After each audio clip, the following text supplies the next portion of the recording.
चलिए अब 19 से विभाजकता के नियम को हम जानते हैं। Rule of divisibility of 19।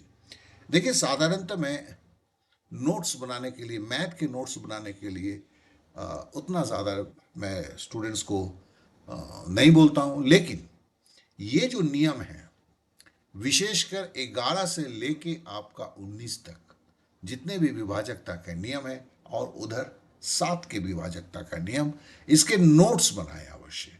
और नोट्स को हर दिन पहला 7 से 10 दिन हर दिन सुबह को एक बार पलटना ज़रूरी है कि दिमाग में वो आपका हरा भरा रहे। फिर उसके ऊपर जो प्रैक्टिस मटेरियल दिए गए हैं उस पर प्रैक्टिस करना ज़रूरी है। इस तरह से क्या होता है कि बहुत जल्द जो आप जो कल्पना करते हैं कि एक तेज तरार लड़का बहुत ही झटपट संख्याओं को काट के फटाफट कैलकुलेशन कर लेता है, वो विद्या आप में भी आएगा। लेकिन इसके लिए जो चीजें आवश्यक है तो वो आवश्यक है, उसे करना है तो करना है। तो चलिए 19 का विभाजकता के नियम को भी जानते हैं। 19 का नियम का बड़ा सिंपल है। इकाई के अंक का दुगुना, देखिए यहीं पे हब हो रहा है। इकाई के अंक का 9 गुना, इकाई के अंक का 5 गुना, इकाई के अंक का 2 गुना, कभी जोड़ो कभी घटाओ, इसी पे नियम है। तो ये इतना ज़्यादा कंफ्यूजन बाद में पता करता है, सहज और सरल होते हुए भी कि सबके लिए पर्टिकुलर अलग अलग नियम है, तो उसी नियम को मानना है। अब चलिए पहला एक संख्या लेते हैं, 437 और 551। पहले हम देखते हैं 437 जो है 19 से कटेगा या नहीं कटेगा। तो देखिए पहला 43 है और 7 का हम दुगुना करते हैं 14 है। 43 से 14 हम घटाते, सॉरी घटाते नहीं, जोड़ते हैं, इसमें है यही है, यही प्रॉब्लम है। हाँ 19 का कर रहा था मैं।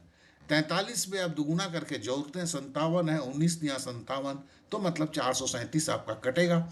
उसी तरह 551 है, 55 है और एक का दुगुना करके 2 करते हैं 57, ये भी 19 दिया 57, मतलब 437 और 551 कटेगा। 437 को काटेंगे तो 23 होगा, 19 से 551 को काटेंगे तो 29 होगा। तो इस तरह से ये 23/29 हुआ।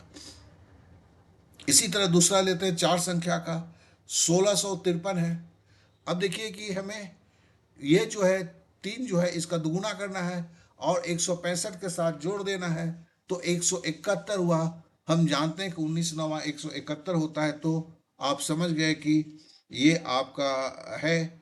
उसी तरह आप 1691 को लेते हैं। 1691 का भी तो वही है कि आप 169 के साथ दो जोड़ते हैं तो 171 होता है। सो 1653 को जब आप काटते हैं तो ये 87 होगा। 1651 को काटेंगे तो ये जो है 89 होगा। दैट मीन्स ये 87/89 होगा। तो आशा करता हूं कि 19 के विभाजकता के नियम को आप संपूर्ण रूप से समझ चुके होंगे। और साथ ही साथ ये बोलूँगा, प्रैक्टिस अत्यावश्यक है।